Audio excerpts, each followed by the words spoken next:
साथियों, गीता में भगवान कृष्ण ने योग के विषय में कहा है, युक्त आहार विहारस्य युक्त चेष्टस्य कर्मसु युक्त स्वप्न अवबोधस्य योगो भवति दुःखः। अर्थात संतुलित आहार विहार से, संतुलित क्रियाओं और कर्मों से, संतुलित नींद और जागने से योग दुखों का नाश करने वाला हो जाता है। ये संतुलन ही योग का आधार है। यही संतुलन हमारे जीवन का आधार भी है। लेकिन ज्यादातर लोग आज इस आधुनिक समय में जीवन के असंतुलन से ही जूझ रहे हैं। बहुत मशक्कत करनी पड़ रही है उनको। योग हमें जीवन को बैलेंस वे में जीने की कला सिखाता है। योग हमें डूज और डोंट सिखाता है। और जब हम हमारे शरीर को सही ढंग से चलाना सीख लेते हैं तो स्वास्थ्य हमारा स्वभाव बन जाता है। साथियों, योग केवल हमारे शारीरिक स्वास्थ्य पर ही फोकस नहीं करता। योग मानसिक स्वास्थ्य से शारीरिक स्वास्थ्य का मार्ग दिखाता है।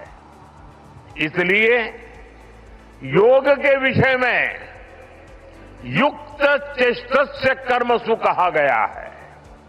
यानी हमें क्या करना चाहिए, क्या नहीं करना चाहिए, इसका बोध।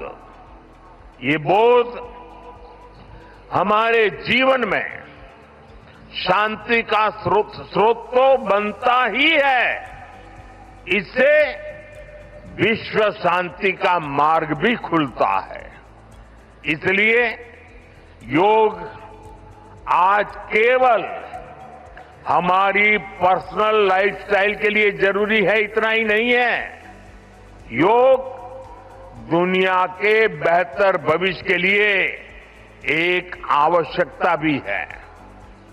साथियों, अंतर्राष्ट्रीय योग दिवस के अवसर पर करोड़ों लोग योग से जुड़ते हैं। लेकिन आज का ये दिन हमें अपने साझा संकल्प को फिर दोहराने का अवसर देता है। आइए हम संकल्प लें, योग को केवल एक दिवस तक सीमित नहीं रखेंगे। योग को केवल एक कार्यक्रम तक सीमित नहीं रखेंगे। हम योग को अपने जीवन का हिस्सा बनाएंगे, अपने परिवार का हिस्सा बनाएंगे, अपनी आने वाली पीढ़ियों का हिस्सा बनाएंगे। साथियों, इसी दिशा में इस वर्ष योग 365 योग 365 की पहल को भी आगे बढ़ाया गया है। इसके तहत 100 दिन के ऑनलाइन योग कार्यक्रम का आयोजन किया गया है, जिसमें अभूतपूर्व जनभागीदारी देखी गई है। 130 देशों के 30 लाख से अधिक लोगों ने इसमें भाग लिया है। साथियों, जब समाज स्वस्थ होगा तब राष्ट्र भी अधिक सक्षम, अधिक समृद्ध और आत्मविश्वासी बनेगा।